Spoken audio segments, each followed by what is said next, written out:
وہ ایک گناہگار بنی اسرائیل کی اس کی کہانی موجود ہے کہ وہ آیا اور نیکوکار سے اس نے کوئی بات کی تو اس نے اس کو جھٹک دیا، اور وہ اتنا نیکوکار تھا جب وہ چلتا تھا تو بادل اس کے اوپر سایہ کرتا تھا۔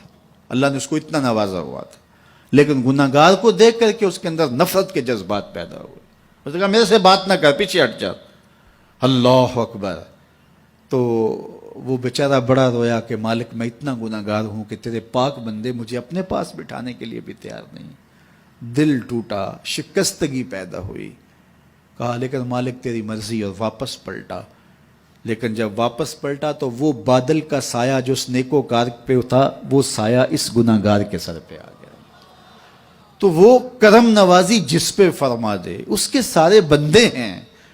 تو اللہ کو جو ہے وہ تکبر کی نیکی نہیں، وہ گناہ جس کے بعد عجز پیدا ہو اللہ کو وہ پسند ہے، وہ گناہ جس کے بعد توبہ کے جذبات ابھریں، بندے کو شرمندگی کا احساس ہو۔ تو مت ایسے بنے کہ 4 نمازیں پڑھ لیں تو سب بے نمازیوں کو حقیر جاننے لگ جائیں، تھوڑا سا کام کر لیں، صدقہ و خیرات کر لیں تو باقی مالداروں کو حقیر جانے لگے۔ آپ کو دین کے کام کی توفیق مل گئی ہے تو آپ دین کے ٹھیکیدار بن کے بیٹھ جائیں کہ میں اتنا بڑا جلسہ کروایا، اب میرے علاوہ تو کوئی یہاں مسلمان نہیں رہتا، میں ہی سب سے بڑا عاشق رسول ہوں اور میں ہی سب سے بڑا مسلمان ہوں۔ نہ، ایسا نہ کیجئے۔ اللہ نے آپ کو توفیق دی، آپ نے لوگوں کو دعوت دی، پتہ نہیں کس آنے والے پہ کتنا کرم ہوا ہے۔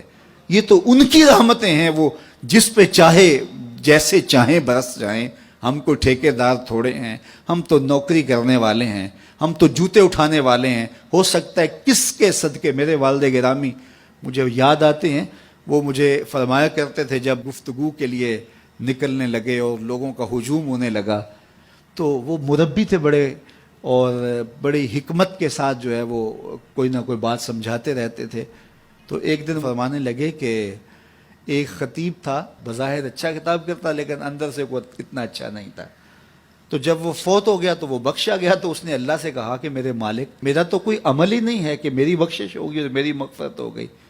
تو فرمایا کہ ہاں ہم تجھے جانتے ہیں، لیکن ایک دن تو کہیں واز کر رہا تھا، میرا ایک بندہ بیٹھا تھا، اس کو پسند آ گیا، میں نے اس کے صدقے تیری مغفرت فرما دی۔ اٹھ فریدا ستیا تے میلا ویکھن جا، اٹھ فریدا ستیا تے میلا ویکھن جا، وت کوئی بخشیا مل جاوے تے تو ہی بخشیا جا۔ تو پتہ نہیں کس کے صدقے سے اللہ رحمتوں کا نزول فرماتا ہے۔ بے عمل کو دیکھ کر کے اس سے نفرت نہیں ہے، نفرت تو گناہ سے ہے، گناہگار سے نہیں ہے، لیکن کوشش کی جائے کہ یہ عمل بد چھوڑ دے۔ اللہ اکبر۔ ایک جنازہ گزرا اور وہ جنازہ کسی غیر مسلم کا تھا، تو چشمان رحمت میں آنسو آ گئے۔ تو صحابہ نے پوچھا کہ حضور یہ یہودی ہے یا عیسائی ہے؟ کوئی اس کا جو مذہب تھا وہ بتایا۔ تو فرمایا کہ مجھے اس بات پہ افسوس آیا کہ یہ اسلام نہیں لا سکا اور کفر کی حالت میں مر گیا، تو اگر یہ اسلام لاتا اور جو ہے وہ جنت کی راہوں کا مسافر ہوتا تو کتنا اچھا۔ یہ اس کے ساتھ بھی ہمدردی ہے۔ تو اللہ کی مخلوق، یہ جنت کے اکیلے ٹھیکیدار بننے کی کوشش نہ کریں کہ میرے علاوہ کوئی جائے ہی نہ، جنت کے دروازے پہ میں بیٹھ جاؤں گا کسی کو، یہ زیادتی ہے۔ میرے تو اعلیٰ حضرت نے یہ کہا تھا، ایک میرا ہی رحمت پہ دعویٰ نہیں، شاہ کی ساری امت پہ لاکھوں سلام۔ تو اس لیے امت سازی کی ایک تو کوشش کریے، اپنے اندر باہمی چھوٹے چھوٹے نزاع اختلاف، یہ انسانی فطرت ہے، انسان کے اندر طباع کے اندر اختلاف ہے، ترجیحات کے اندر جو ہے وہ اختلاف ہے، اپنے اپنے مزاج کے اندر تفاوت ہوتا ہے۔ تو ایسا نہ ہو کہ چھوٹی چھوٹی باتوں سے آپ جو ہے وہ امت کو پھاڑ چیر کے رکھ دیں، نہیں، بلکہ امت کا جو تصور ہے اس کو قائم رہنا چاہیے۔ تو گناہ کے بعد جب انسان کے اندر ندامت کا اظہار ہوتا ہے، وہ جو آنسو ٹپکتے ہیں، بندہ اپنے آپ کو چھوٹا سمجھتا ہے، میں اتنا گناہگار، میں پاپی، میں مجرم، میں میلا اتھرو، جب وہ اپنے آپ کو دیکھتا ہے کہ میں اتنا برا شخص ہوں، تو پھر اللہ کی رحمتیں اس کے اوپر متوجہ ہوتی ہیں۔ تو اس کو پسند ہے کہ جب بندے اس کے حضور عاجزی کرتے ہیں، اس کے حضور معافی مانگتے ہیں، تو مت کسی کو حقیر جاننا کہ یہ گناہگار ہے، نہ جانے اس کا انجام کیا ہو۔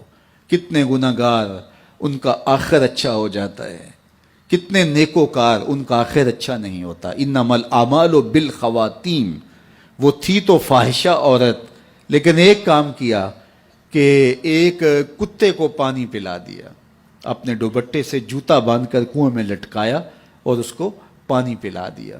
حدیث پاک میں آتا ہے اللہ اس کے صدقے سے اس کی خطائیں معاف فرما دی۔ اور ایک نے بلی کو مار دیا خاتون کو، اور وہ جہنم کی آگ میں جلنے لگی۔ اس لیے کون کس کا انجام کیا ہوتا ہے؟ ہمارے بزرگ فرماتے ہیں کہ بچے سے پیار کرو کہ اس کے گناہ کم ہیں، اور بڑے سے پیار کرو اس کی نیکیاں زیادہ ہیں، اس کی نیکیاں زیادہ ہیں۔ چھوٹے سے اس لیے پیار کہ اس کے گناہ کم ہوں گے، اور بڑے سے اس لیے پیار کہ اس کی نیکیاں زیادہ ہوں گی۔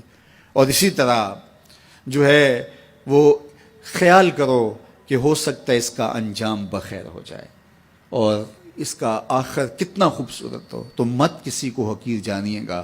ایک میرا ہی رحمت پہ دعویٰ نہیں، شاہ کی ساری امت پہ لاکھوں سلام۔ تو حضور کی امت سے پیار کرو، مخلوق خدا کو جوڑنے کی کوشش کرو۔ اور آقا کریم علیہ الصلوۃ والسلام نے یہ جو امت کا تصور دیا اور کہاں کہاں سے لا کے کہاں کہاں کے افراد کو ایک گروہ میں، ایک جماعت میں اور ایک امت کے اندر پرویا، ایک لڑی کے اندر پرویا، اس امت کو امت